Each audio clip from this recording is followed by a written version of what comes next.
तो आज के लेक्चर में हम लोग क्या देखेंगे, कॉम्प्लेक्स नंबर पार्ट 3 में फर्स्ट एक्सरसाइज के बाद हम लोग कुछ नए टॉपिक्स जानेंगे। इसमें फर्स्ट तो हम ये जानेंगे अर्जेंट प्लेन क्या है, अर्जेंट प्लेन है क्या, और इसमें किस तरह से रिप्रेजेंट करते हैं किसी कॉम्प्लेक्स नंबर को। और दूसरी बात जानेंगे modulus and argument of a complex number, modulus and argument of a complex number. उसके बाद अगर टाइम बचा तो हम लोग देखेंगे polar form of complex number. ठीक है, तो पहले हम आपको अर्जेंट प्लेन बता देते हैं, उसके बाद मॉडुलस को समझाना और आसान होगा।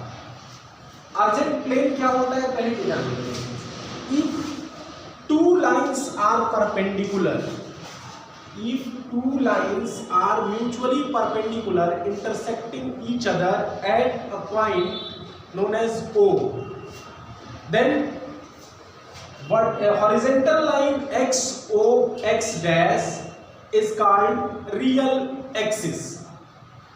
XO X dash जो हमारा horizontal line है उसको हम क्या कहेंगे, real axis, and YO Y dash the vertical line is called imaginary axis।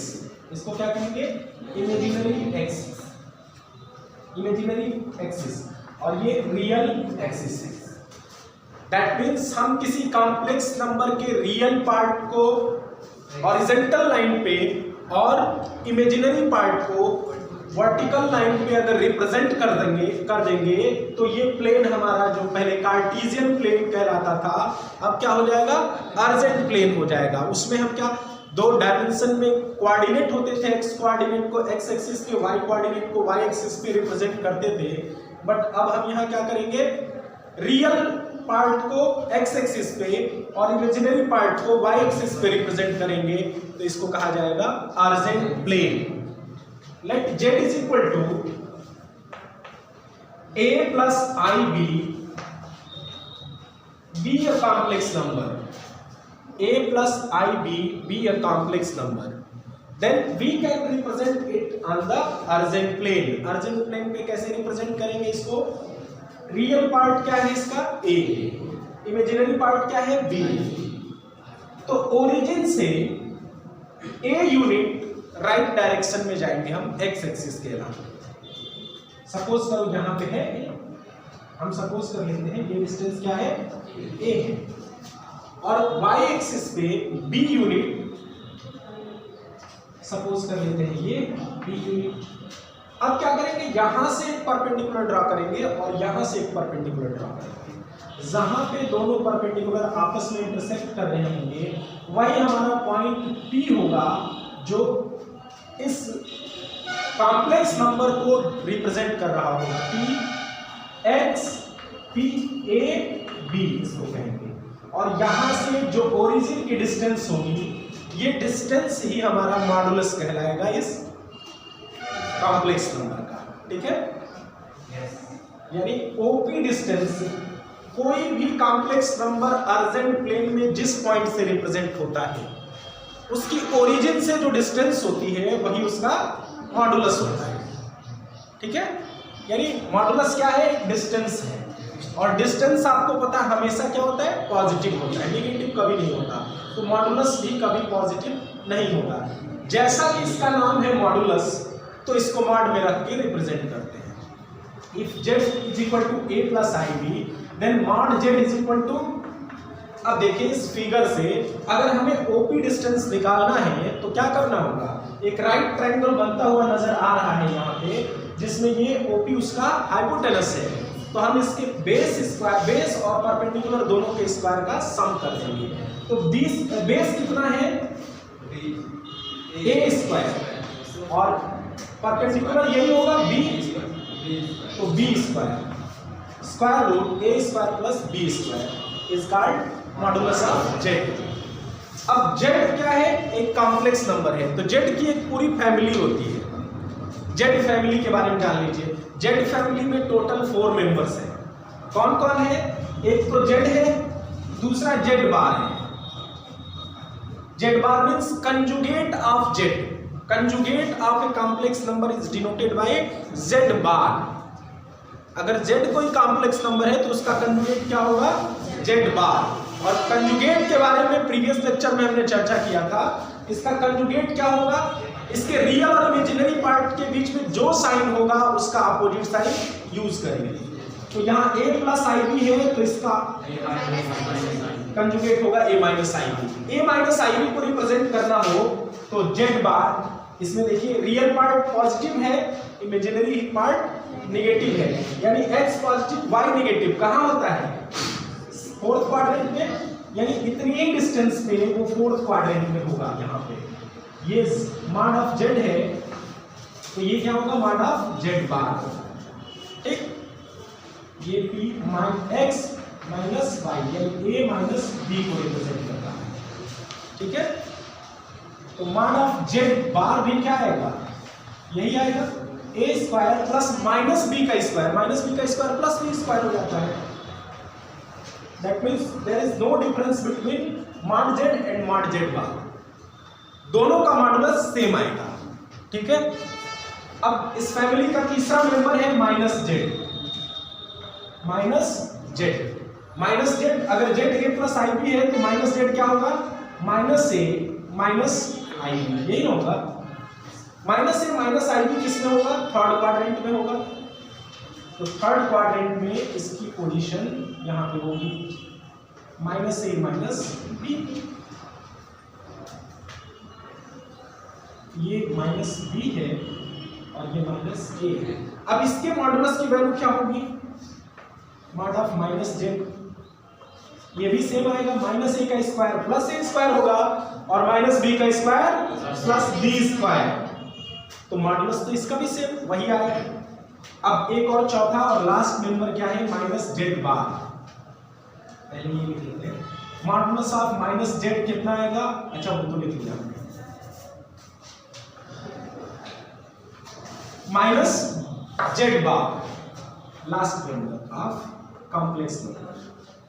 Z bar का मतलब क्या होगा बताइए, कोई बताएगा, माइनस जेड बार की वैल्यू कितनी होगी, minus A plus I B, सिर्फ हमें चेंज किसको करना है, ए और बी के बीच के साइन को, तो ये हो गया माइनस जेड बार, कहां होगा, माइनस प्लस सेकेंड क्वाड्रेंट में, यहां पे कहीं होगा,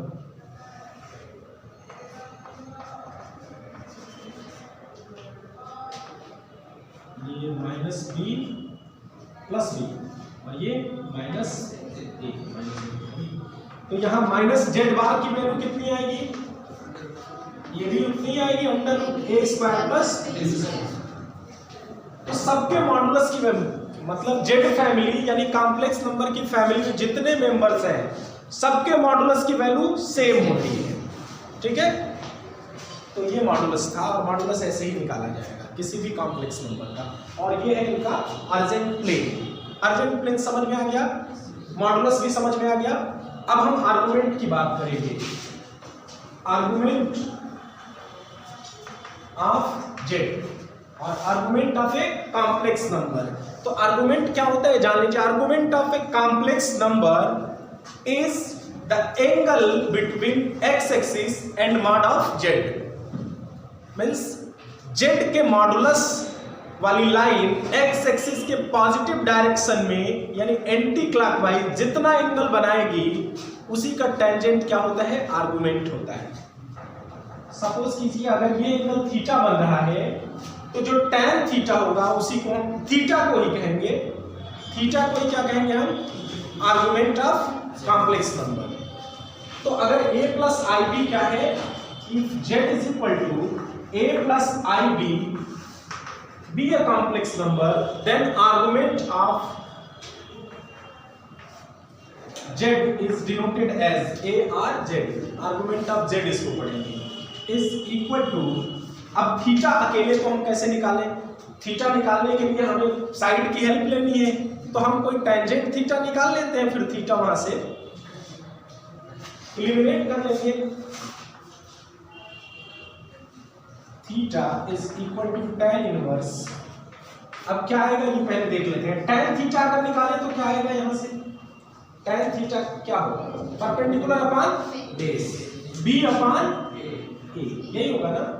then theta equal to tan inverse b upon a, यही होगा ना, सिर्फ थीटा ही तो चाहिए, थीटा क्या हो गया tan inverse b upon a। But इसमें थोड़ा सा टेक्निकली आपको ध्यान देना है, क्या ध्यान देना है कि जो थीटा होगा, theta is always lies between -pi to +pi. Theta की वैल्यू -पाई से +पाई के बीच में ही होना चाहिए। अब इसका ट्रिक मैं बताता हूं कैसे निकालेंगे। फॉर एग्जांपल अगर फर्स्ट या सेकंड क्वाड्रेंट में होगा तो हम एंटी क्लॉकवाइज मेजरमेंट लेंगे, तो 0 और पाई के बीच में हो गया।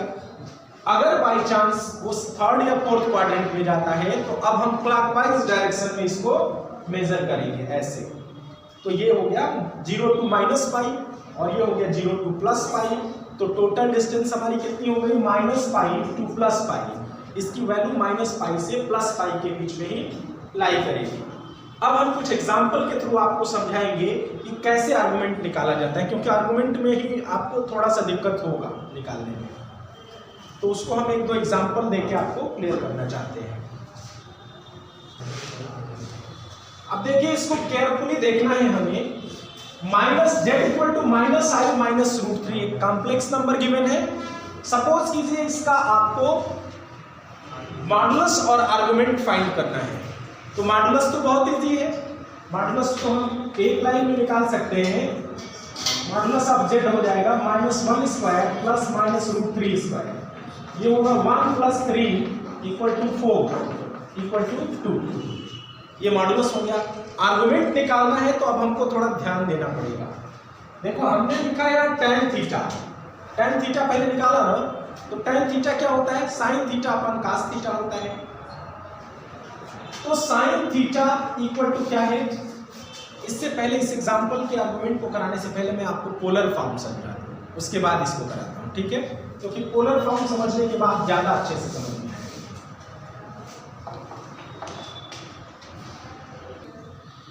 तो पहले पोलर रिप्रेजेंटेशन हम सीख लेते हैं। पोलर रिप्रेजेंटेशन क्या है या पोलर फॉर्म।